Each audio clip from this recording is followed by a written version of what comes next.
opening monologue to the adventures of Huckleberry Finn by Mark Twain, performed by C.W. Johnson Jr., folks. You don't know about me without you having read a book by the name of The Adventures of Tom Sawyer. But that's no matter.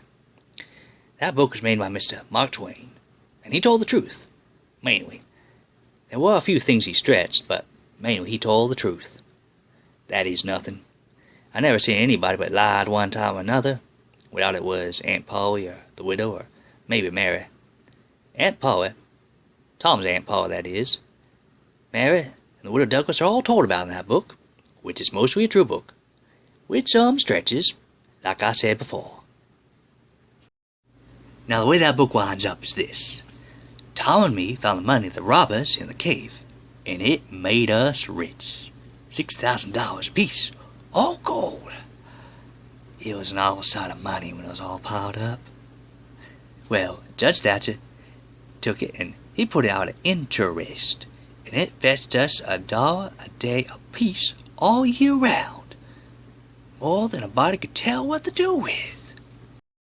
The widow Douglas took me for a son and allowed she would civilize me, but it was awful rough living in that house all the time, considering how dismal, regular, and decent the widow was in all her ways. So when I couldn't stand it no longer, I laid out.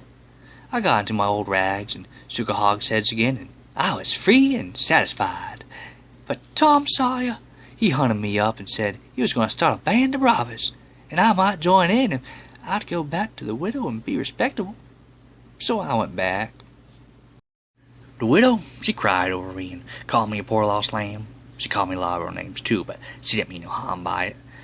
She put me in them new clothes again, and I couldn't do nothing but sweat and feel all cramped up. Well then, the old thing commenced again. The widow rung the bell for supper, and you had to come to time. When you got to the table, you couldn't go right in, but you had to wait until the widow tucked her head down and grumbled a little over the victuals, though there wasn't really anything the matter with them. That is, nothing except that everything was cooked by itself. In a barrel of odds ends, it is different. The things get mixed up, and the juice kind of swaps around, and things go better.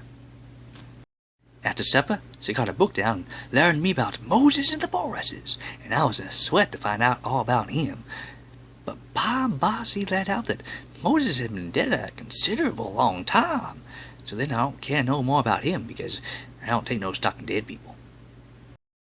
Thank you folks for watching. Please like and subscribe, and let me know in the comment section what piece of American literature you'd like to see me butcher next.